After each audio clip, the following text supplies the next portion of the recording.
سب پتہ ہے, نہیں کرتے. میں نے اس دن پرائم منسٹر صاحب سے ملاقات ہوئی, ڈار صاحب بھی بیٹھے ہوئے تھے, یہ بھی تھے, میں تھا, تو میں نے کہا کہ جی یہ 5,000 روپے کا نوٹ تو ختم کرو, نوٹ بندی کرو, اینو تو ختم کرو نا. سب تو زیادہ بلیک جڑی اکانومی ہے وہ 5,000 نوٹ سے چلتی ہے, جس لیے 500 یا 2,000 100 روپے سے نوٹ دینے پے نا, تو پھر بوریاں جڑی ہیں نا وہی پھنس جان گی.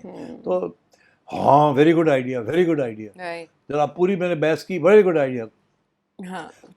کیوں اگلے نے کیا ہونا, پاگل ہو گئے, سارے ایسے کرنے ہیں کم تھے, 5,000 کا نوٹ ختم کرتا تھے, سروائیول کس طرح ہوئے گی. یہ ساری black economy is dependent on the 5,000 rupee note. Right. تو یہ ایسے لگتا ہے کہ جتنی بھی عائشہ یہ ایڈوانس کنٹریز کے اندر کیش ٹرانزیکشنز دن بدن ختم ہو رہے ہیں.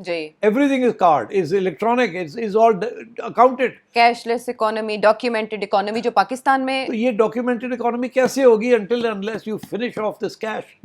جو بوریوں کے اندر لوگ لے کے پھرتے ہیں, وہ پھر بوریا نہیں, اور ٹرک ہی لے کے پھرنا پڑے گا, تو پھر چھوڑنا پڑے گا. وہ ٹرکوں میں تو نہیں یہ پیسے لے کے آ جا سکتے. پراپرٹی فار ایگزامپل, اب جا کے انہوں نے کچھ تھوڑا بہت اس کے امینڈمنٹس کی ہیں, جس کی وجہ سے وہ پراپرٹی اب بک نہیں رہی ہے, کیونکہ لوگ کہتے ہیں لے تو سب کچھ دسنا پڑے گا کہ ندی آئی تھی کہ ندی. پہلے یہ تھا D C rate. D C rate کیا تھا؟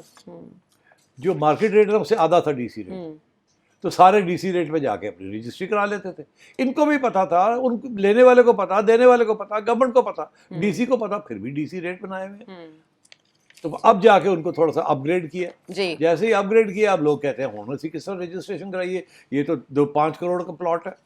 ہم تو ہمارے پاس تو 5 کروڑ وائٹ منی ہے ہی نہیں, ہمارے پاس بلیک میں ہے, مگر ہم تو بلیک میں اس کو پھر کیسے شو کریں گے. وہ تو اب تو یہ کرنا پڑے گا رجسٹری پورے اماؤنٹ پہ. تو اس قسم کی ایشوز چل رہے ہیں اب, اسی لیے بیٹھا ہوا ہے سارا معاملہ. اس کو سارٹ آؤٹ کریں اس چیز کو. اب جو آئی ایم ایف کہہ رہا ہے کہ یار یہ 2% 3% گروتھ کے اوپر آپ ملک نہیں چلا سکتے, یہ کرٹیکل پوائنٹ ہے, یہ گر رہے ہیں, آپ روکیں اس چیز کو. 3% سے کام نہیں چلے گا.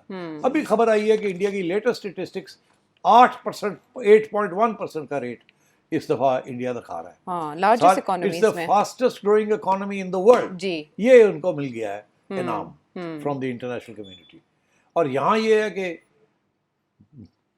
خرچہ کرتے ہیں, مہنگائی ہو جاتی ہے, اور لوگ رونا شروع کر دیتے ہیں.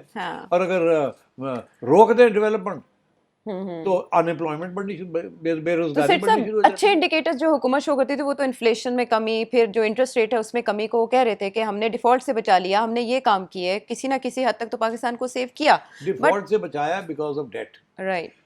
یہ تو نہیں کہ آپ نے اپنے آپ کو کوئی گروتھ کی ہے تو اس سے ڈیفالٹ بچی ہے, آپ نے پھر اور قرضے لیے, اور یہ آپ نے وعدہ کیا تھا کہ آپ اس کو اکانومی کو ٹھیک کریں گے. آئی ایم ایف رو رہا ہے کہ آپ نے جو چیزیں کرنی تھیں ان میں سے ساری چیزیں نہیں کی. آپ کا ابھی بھی ٹیکس اسٹرکچر ٹھیک نہیں ہے, ابھی بھی اکاؤنٹیبلٹی, اتنی رپورٹ جو ہے نا, یہ اگر اس میں سے آدھے ریکمنڈیشنز بھی گورنمنٹ آف پاکستان اور ہماری ایلیٹس مان لیں اور امپلیمنٹ کر دیں, ملک بچ جائے گا. مگر یہ مانتے نہیں ہیں. تو ملک نہیں مانتے, یہ نہیں مانتے, لیکن سیٹ صاحب نے کہا کہ اگر مان جائیں تو ملک بچ جائے گا, اور اگر نہ ماننا ہو یا ان کے لیے عمل کرنا یا ماننا ممکن نہ ہو تو کیا نتائج ہو سکتے ہیں. اب ظاہر ہے اس کی اہمیت بہت حساس ہے, اس سے پاکستان میں انویسٹمنٹ آنے کا بھی تعین ہوگا, پاکستان کی ساکھ کا بھی تعین ہوگا, اور اسی کے بنیاد پر پاکستان کو آئندہ امداد بھی مل سکتی ہے. تو اور بھی بہت سے سوال ایک بریک کے بعد.